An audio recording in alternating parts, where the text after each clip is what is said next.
Thank you, everybody, for coming. And so, I'm going to do a little bit of why a bar mitzvah, why today, why all this.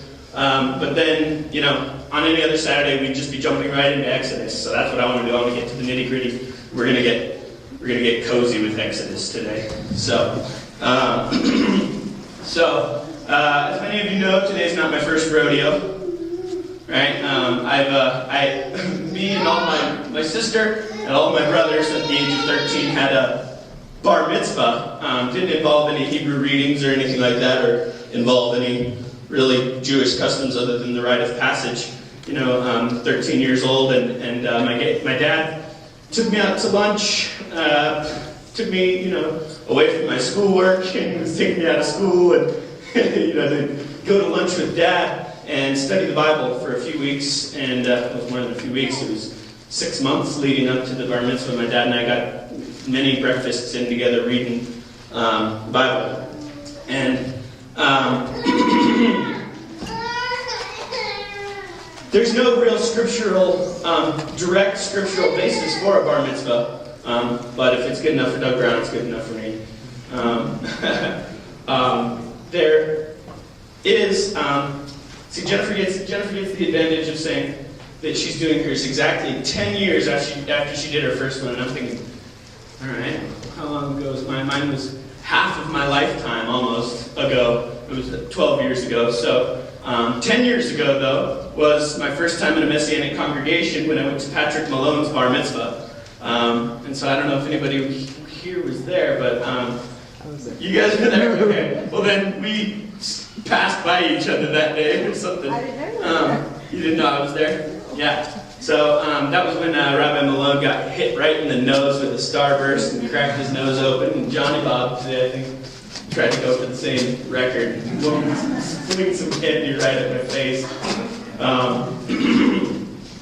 And I thought, while I was up here doing the aliyahs, I realized that no 13-year-old gets to get out of doing their aliyahs without their voice cracking. And the way that I woke up this morning, now I got to do my aliyahs with my voice cracking. So, when I was thinking about why a bar mitzvah, why all this, what am I doing? I found this graph while I was online. And you'll have to get up and get a closer look at it sometime on the internet. Just go search it. They have a high-resolution version of it so you can examine it up closer. Because there's a lot of information on that graph. Every one of those bars hanging down on the bottom represents the length of a book of the Bible. And every bar is a book of the Bible. So that long one right there is just Psalm 119. The big dangly thing hanging down in the middle is Psalm 119, the longest book of the Bible.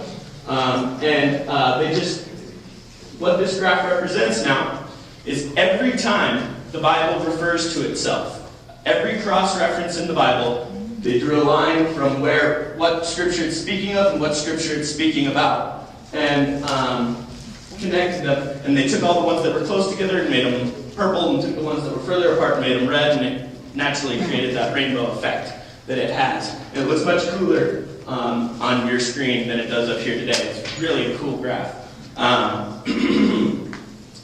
And that's all 63,337 times that guy could count.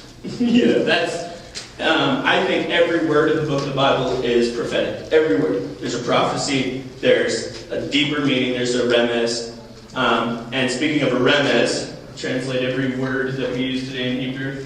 Let's go to the next graph, Greg or Sean. All right, now, here's the world we live in today. Some guy saw that first graph and thought it would be clever to put together a Bible contradictions graph. And this is all 252 times that this guy could find that the Bible apparently contradicts itself. Now, everybody's like, what is that? What's going on here, right? It comes from a company called Project Reason, which is just, sign of the times, Project Reason. But it's a good thing they didn't call themselves Project Logic, because I've been going through this thing and they've got major holes in their logic. I mean, there's times in there that it says, can God defeat chariots? Iron chariots. And in this one it says yes, and in this one it says no. Well, I think God didn't destroy chariots in this place, and I don't think he did here. But that doesn't mean he couldn't there, and it never says that. And they put that in there as one of their contradictions. They try to do, there's a ton of them. One of them was just like verse 4 and verse 5. And it was like, do not treat a person this way. Treat them this way. And the contradiction has it listed 5:4. And if you read 5 first and read 4 second, it sounds like a contradiction, right? But if you read them in the order that they're in the Bible, it sounds like a sentence with a pause in the middle of it that starts itself over. It's ridiculous. Now, I've been asked, does the Bible change every time you read it? You seem to read it a lot. Is it still the same book? Don't you know it yet? Right? And that's why I had to pull out the graph. 63,337 times somebody else who was writing something knew what somebody else was talking about. And most of the time when we read our Bible, we read it like this. Oh, I feel better. Boom. Right? And it's not like that. You can't preach algebra. And algebra is truth. Algebra is, there's only one way to get to the answer. You study algebra. You don't preach algebra. And so that's why, I'm not up here today to preach. I'm not up here today to give you my words. I'm not up here today to exalt myself. I'm up here to exalt God's words. And that's why I studied the Torah. Now I'm going to take Jennifer's joke.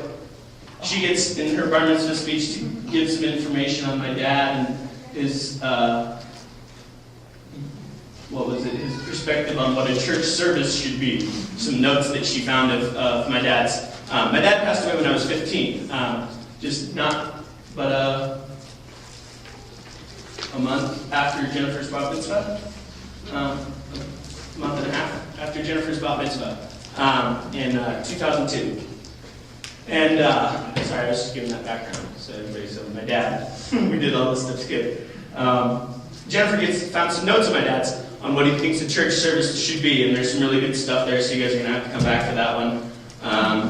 So I'm not going to get into that, even though it was something that I kind of wanted to talk about today, so, tune in next time. What was my point about that? You were going to steal a joke. A joke? Oh, yeah. My dad gave a speech called Doug Brown, Word Nerd. And everybody in my family knows it and has watched it on YouTube over and over again, and it's hilarious. And that's what he was. He was a word nerd. The quality of your thoughts are only as good as the quality of your language, he would say. Right? And you think in language. And so the better your language is, the more you understand about it, and the more concepts you can put in a word, the quicker you can think about it, the easier you can think about it. So why am I really doing a bar mitzvah? Because I'm a word nerd, right? His speech was about words, about language, about words. But this is the word, and I want to be a nerd for God. God geeks, man, all the way. That's what I'm, And so, my dad also used to say he wished he could study, just read and study and learn and get paid for it, right? And that's why my pockets are not lined with gold and silver, is because if I spent more time working and less time learning, or figured out a way to get paid to learn, it might be a little easier. I'm finding that I'm a lot like him that way. So,